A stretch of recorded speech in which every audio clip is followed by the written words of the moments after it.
Welcome to I Am Keto, and so can you. Hey guys, welcome to episode 2 of I Am Keto, and so can you. So in browsing a lot of the Facebook pages, I've seen quite often a lot of people posting up, help, I'm trying to get started on keto, but I don't know how. What do I do? And it's totally understandable. There's a lot of information out there to take in. So, first step you need to take if you're looking to get into keto is download Carb Manager. It's an app that they have on the Apple Store. It's also on the Google Play Store. You can download it for your phone. Get it. It's saved me many times. You can track your meals. You can check all your macros. So macros are your carb, fat, and protein intake in grams per day. So you can enter a food. It'll tell you how many grams of carbs, fat, and protein were in that food that you ate or the food you're thinking about eating. Also, it'll help you to be aware of your calorie count. Now, one of the great things about it is as you're walking through the store with your smartphone, you can scan a product and it will tell you all of the information that you need to know regarding that and if it's keto friendly or not. It grades foods from A to F on how good they are for the keto diet. Now, another common question that I see is, how am I supposed to measure my carbs? I see some people talking about net carbs. I see some people talking about total carbs. What do I need to measure?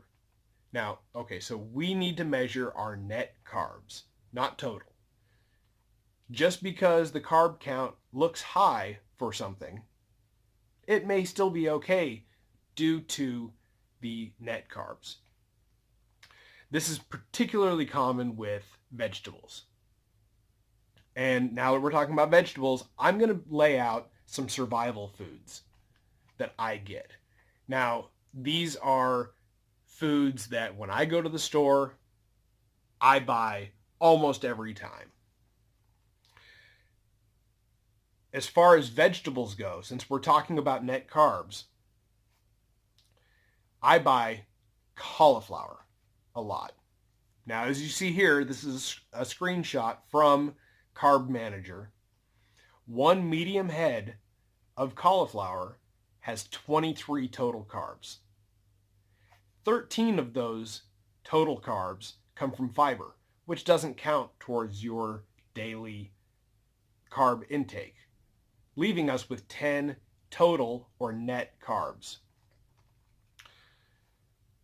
Cauliflower is great. It's got decent protein, low fat, and the carb count is pretty low. Another common food that I eat is broccoli. Broccoli is another great one. One medium stalk of broccoli has 19 total carbs, but 9 of those carbs are fiber. So you only have to worry about 10 total carbs out of one medium stalk. Asparagus. Asparagus is great on this diet. As you see here, 5 large spears of asparagus is only 4 total carbs. And 2 of those are fiber. So 5 large spears of asparagus is only affects your carb count by 2. You have 2 net carbs, and it's great. Another one is Brussels sprouts. I eat Brussels sprouts pretty often.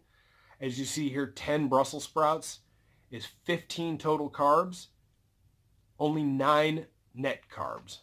So those are some great choices for vegetables. Another common food for me, I eat a ton of, and that's eggs. So as you see here, 5 hard-boiled eggs is only 3 net carbs. Pretty even for fat and protein. I'll eat a lot of eggs. Not necessarily hard-boiled. I'll eat some hard-boiled, but Most of the time I'll scramble some up and add in my next survival food, cheese. No cheese, tons of fat in cheese.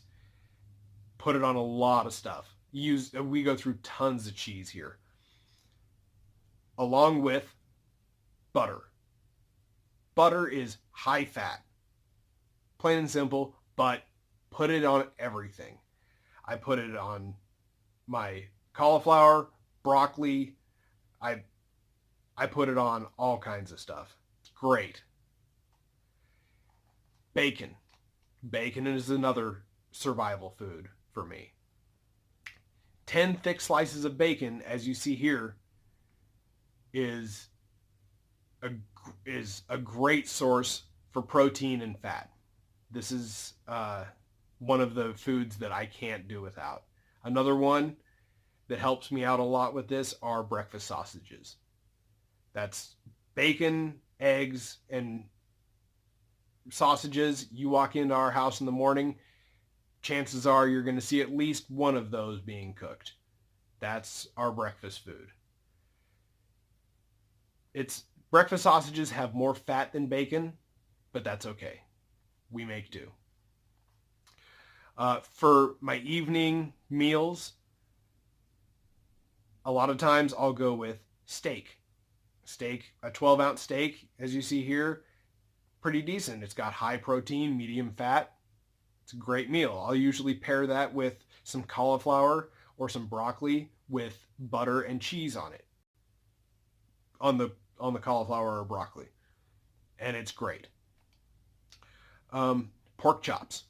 Pork chops are wonderful. Very similar to steak. However, if you pay attention to the prices in the store, pork chops are quite a bit cheaper. So if you're doing this on a budget, check out pork. You can do a lot of stuff with it. Chicken breast. I eat a lot of chicken breast. It's great. Very high protein though. Much higher protein and lower fat than steak or pork chops. So be aware of that. Fit it into your macros. Those are my survival foods. Those are foods that, like I said, every single time I go to the store, I'm buying.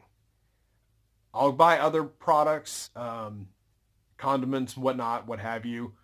But those are the foods that get me through my day-to-day.